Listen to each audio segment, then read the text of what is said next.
Assalamualaikum warahmatullahi wabarakatuh. Alhamdulillahi rabbil alamin wa bihi nasta'inu ala umurid dunya waddin. Wassalatu wassalamu ala asyrafil anbiya'i wal mursalin wa ala alihi wa ashabihi ajma'in, amma ba'd. Hadirin para netizen yang dimuliakan Allah Subhanahu wa taala, pada kesempatan kali ini kita akan mengikuti kelanjutan daripada kisruh Jatman, daripada perseteruan Jatmannya Habib Lutfi dengan PBNU. Apa pokok pangkal masalah yang diperdebatkan atau apa masalah yang ingin diurai? Sebagaimana diketahui kemarin bahwa pokok masalah adalah ngeyelnya Habib Lutfi tidak mau keluar dari Jatman. Pokok masalah yang kedua adalah rencana Habib Lutfi mengadakan muktamar Jatman sendiri di luar PBNU. Pokok yang ketiga yang menjadi sumber masalah yang sebenarnya adalah telah dibuatnya badan hukum Jatman sendiri terpisah dari NU. Jadi Habib Lutfi bin Yahya sudah mendaftarkan Jatman ini ke lembaga Kumham, Departemen Hukum dan HAM, untuk menjadi badan hukum sendiri. Ini yang menjadi masalah dan yang menjadi aib atau kebobrokan akhlak. Hadirin yang dimuliakan Allah Subhanahu wa taala, apa aib atau kebobrokan akhlak dalam masalah mendaftarkan sendiri Jatman ini ke Kumham? Pertama, Jatman ini kan organisasi di bawah naungan NU. Kenapa harus berbadan hukum sendiri? Namanya badan hukum sendiri, ya mengatur diri sendiri, mengatur anggaran dasar sendiri, mengatur keuangan sendiri, mengatur pemimpin sendiri, dan bisa menggugat atau digugat di depan hukum secara sendiri. Ya semua sendiri, berarti mandiri, berarti merdeka. Merdeka. Inilah yang diam-diam tidak difahami orang, dianggap biasa-biasa saja, padahal tidak berakhlak luar biasa. Apa tidak berakhlaknya? Ya sudah main belakang, main diam-diam, main curi-mencuri, nyolong tanpa ngasih tahu kepada induknya, kepada PBNU-nya. Seharusnya kan sebagai sebuah organisasi, apapun langkah yang ditempuh oleh lini terkecil dari organisasi itu harus diketahui oleh pimpinan organisasi, Ketua Umum PBNU Gus Yahya. Betul? Harus ada musyawarah lah begitu. Tentu saja harus dirapatkan dulu. Ketua PBNU Gus Yahya memanggil Habib Lutfi, memanggil Rais Am Kiai Haji Miftahul Akhyar, memanggil Kiai Haji Fahru Razi dan lain-lain para petinggi PBNU untuk membicarakan misalnya Jatman mau buat badan hukum sendiri. Itu cara yang beradab, cara yang fair, cara yang jujur untuk mengambil langkah dalam PBNU. Tetapi ini secara diam-diam, tidak ada musyawarah, tidak ada laporan, tidak ada pemberitahuan kepada elit PBNU, ujuk-ujuk didaftarkan. Wallahu alam, kita tidak tahu di dalamnya apakah sudah main mata dengan Gus Yahya atau elit PBNU, ataukah memang elit PBNU tidak ada yang tahu, karena ini kejadiannya tahun 2019. Silahkan ditelusuri itu. Kalau ada kong-kalingkong, kalau ada persetujuan lisan atau tahu sama tahu, ya Gus Yahya terlibat dong. Gus Fahrur terlibat, Kiai Haji Miftahul Akhyar terlibat, atau pengurus-pengurus lainnya yang merestui dalam tanda kutip pembuatan badan hukum sendiri Jatman itu. Habib Lutfi tidak akan berani kalau ditentang oleh elit-elit itu, oleh para pengurus PBNU mukibinnya itu. Atau karena mukibin, ya silakan saja Habib, jalan saja nggak apa-apa. Wallahu alam, kita tidak tahu, hanya bisa meraba-raba. Tetapi faktanya, kejadiannya ini sudah terpisah, sudah jadi. Maka itulah disebut kecolongan. Hadirin yang dimuliakan Allah Subhanahu wa taala, pada kesempatan video kali ini kita akan mendengarkan pengakuan daripada Jatman melalui sekjennya, anak buahnya Habib Lutfi, Pak Mashudi. Kok kenapa dalam tanda kutip nekat mendaftarkan Jatman ini menjadi badan hukum sendiri?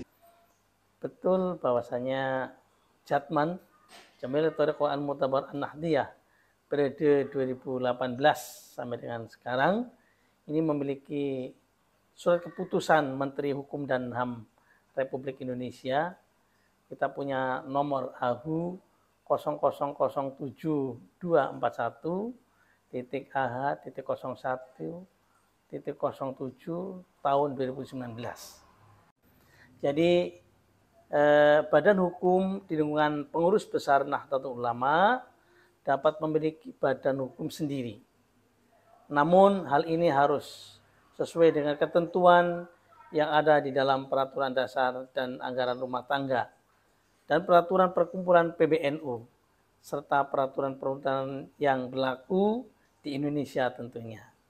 Tidak ada satupun aturan dalam PBNU yang melarang badan otonomnya memiliki akta badan hukum dari Kemenkumham, dalam hal ini Dirjen AHU.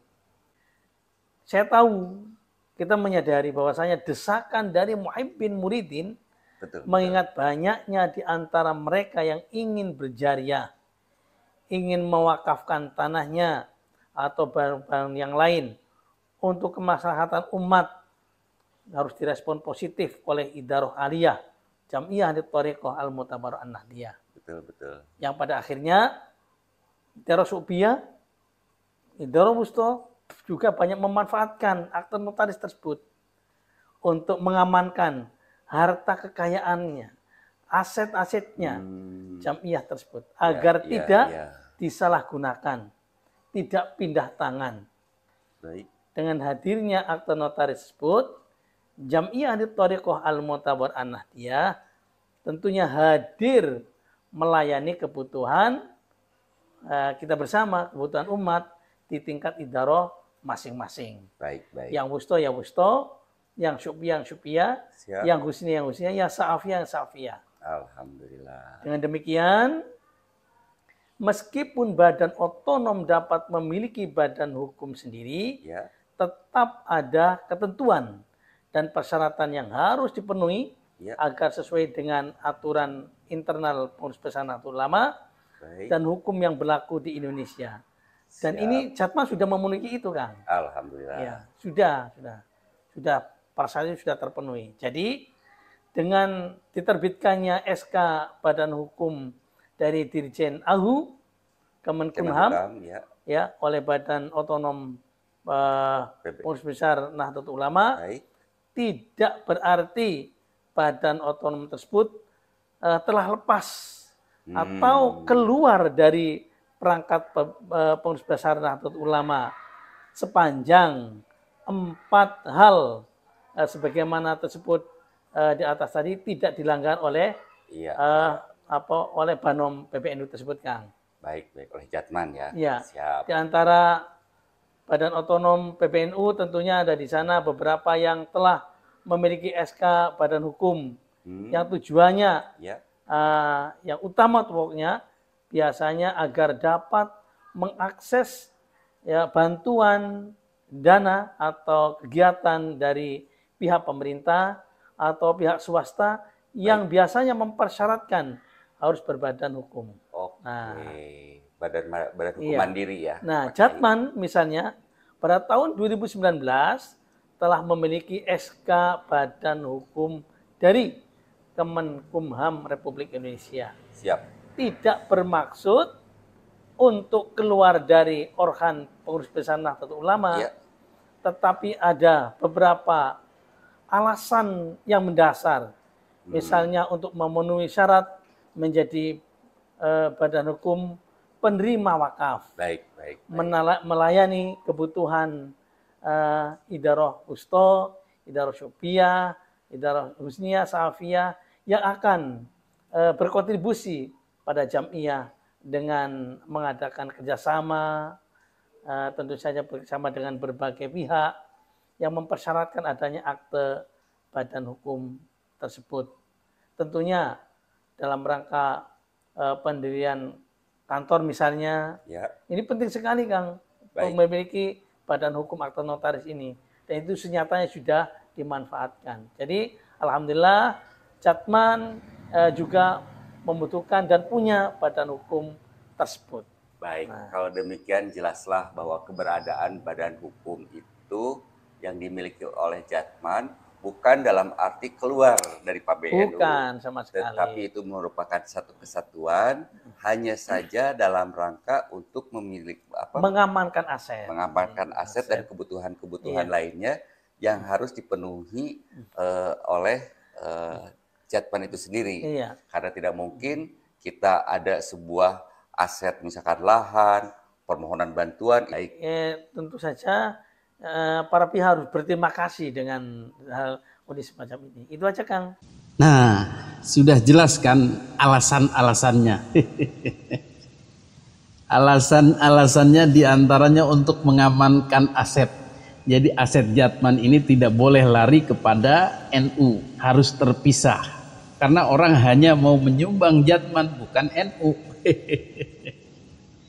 Kemudian kalau ada hibah-hibah dan lain sebagainya, larinya harus ke Jatman, tidak boleh ke NU. Masya Allah, ini logika macam apa ini? Logika organisasi apa ini? Ini logika bernegara saja udah kacau. Contoh ya, ini contoh. Misal yang pernah dialami itu gerakan Aceh Merdeka, GAM. GAM itu seperti itu. Pingin punya keuangan sendiri, pingin punya pemimpin sendiri, pingin punya badan hukum negara sendiri, pingin punya bendera sendiri, pingin punya aset sendiri, tidak melalui Jakarta lagi, tidak melalui pemerintah pusat lagi, semua dikelola sendiri. Lah itu mah namanya merdeka. Ya namanya pemerintahan negara kesatuan Republik Indonesia, APBN itu ya dari pusat. Apapun hibah dari negara luar, penghasilan-penghasilan negara dan lain sebagainya, itu masuk APBN pusat kemudian didistribusikan kepada daerah-daerah. GAM tidak mau begitu. Tidak boleh itu pusat menerima. Harus kita saja. Akhirnya mereka kan berniat ingin merdeka. Jadi jika dianalogikan begitu, alasan ini jelas tidak masuk akal. Ini adalah alasan-alasan pemisahan diri sebenarnya. Alasan-alasan pemberontakan seperti GAM tadi. Yang benar bagaimana? Ya sami'na wa ata'na terhadap PBNU, terhadap pusat. Kalau ada dana masuk kepada perkumpulan Nahdlatul Ulama, ya itu masuk kas NU.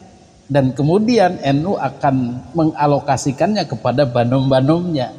Kepada Banser berapa, kepada Fatayat berapa, kepada Jatman berapa. Termasuk jika ada aset-aset kekayaan NU lainnya ya milik NU, bukan milik Banom. Walaupun ada orang ingin menyumbang Jatman misalnya, tetap ya larinya harus ke pusat dulu, ke NU dulu, baru kemudian disalurkan kepada Jatman. Tetapi Jatman tidak mau begitu, semua harus dikelola sendiri. Ya itu namanya pemisahan diri.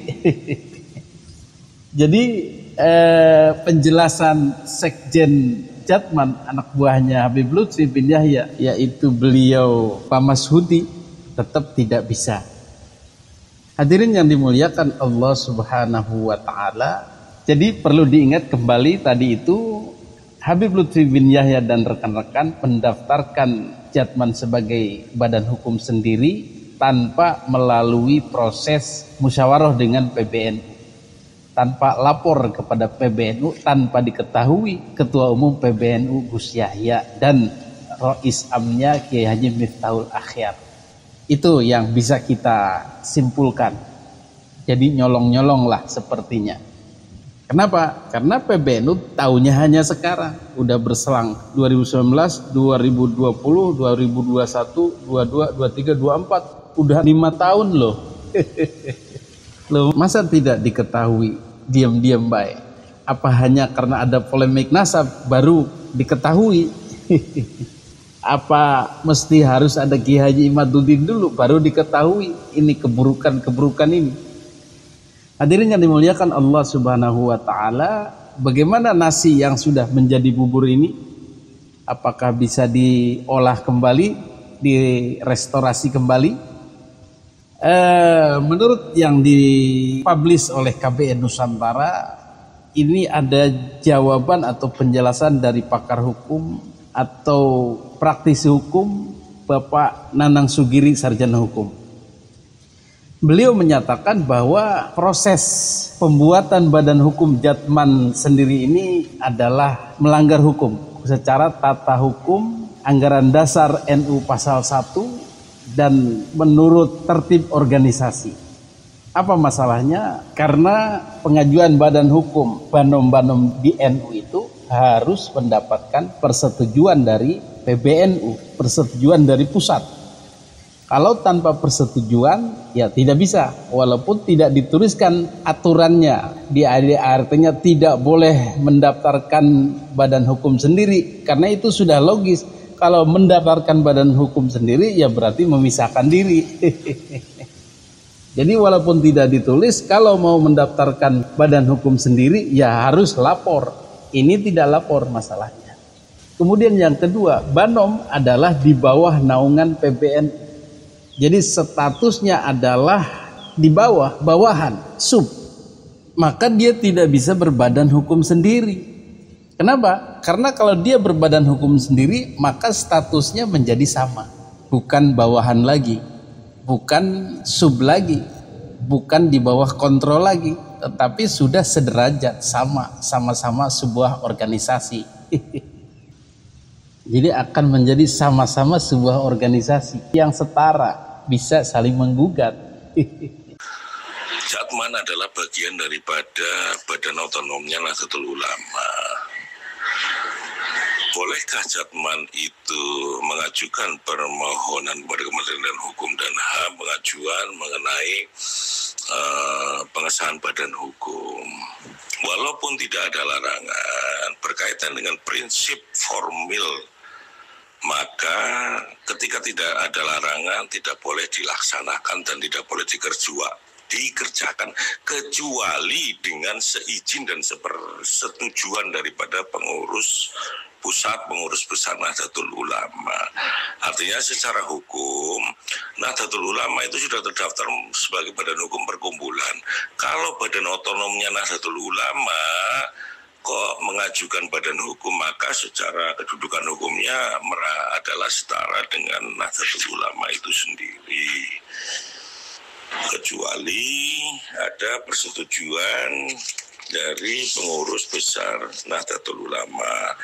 Apapun argumentasinya, kalau melihat video tersebut tentunya mengacu pada seakan-akan Jatman itu dalam jamiahnya dia akan mewakafkan, menghibahkan dan sebagainya.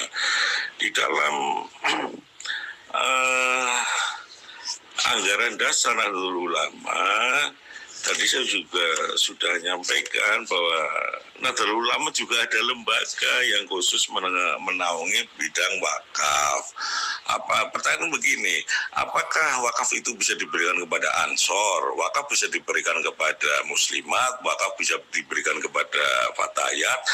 Ya tidak seperti itu. Wakaf ya diberikan kepada NU atau PBNU karena sudah mempunyai lembaga tersendiri di bidang wakaf. Kalau toh peruntukannya untuk masing-masing lembaga ataupun badan otonom itu tentunya berkaitan dengan kebijakan, tetapi berkaitan dengan harapan untuk mendapatkan wakaf tidak bisa badan-badan itu sendiri mengelola dan juga sekaligus menerima tentang wakaf.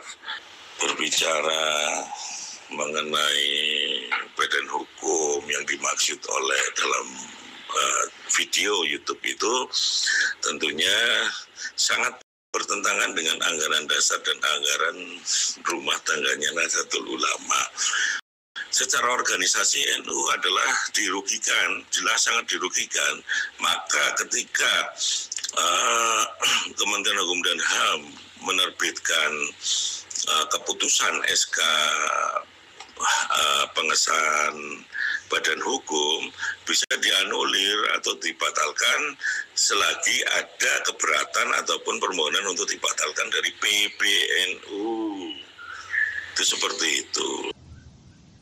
Jadi mau beralasan apapun, Jatman tidak bisa membuat badan hukum sendiri. Dan ini akan digugat oleh PBNU. Bagaimana caranya? Ya PBNU mengajukan permohonan menganulir badan hukum Jatman tersebut karena merugikan NU. Karena dia adalah banomnya atau sub daripada NU. Jadi menurut praktisi hukum Bapak Nanang tersebut, NU bisa mengajukan permohonan menganulir atau membatalkan badan hukum Jatman. Mudah-mudahan berhasil lah begitu. Kecuali ada perlawanan sengit dari Habib Lutfi bin Yahya. Dan Habib Lutfi bin Yahya punya istilahnya kekuatan untuk mempertahankan diri atau mempunyai backing dan lain-lain. Wallahu a'lam. Kita lihat nanti ke depannya bagaimana. Yang jelas ini sudah terlanjur akibat keteledoran dari pengurus NU yang tidak bisa mendeteksi atau mengontrol banomnya itu sehingga berlaku semaunya. Demikian. Kita tunggu, mudah-mudahan hasil yang terbaik didapatkan oleh NU dan PBNU demi kejayaan, demi kewibawaan organisasi Nahdlatul Ulama. Amin, amin ya Allah ya Rabbal Alamin. Hadanallahu wa iyyakum ajma'in. Wassalamualaikum warahmatullahi wabarakatuh.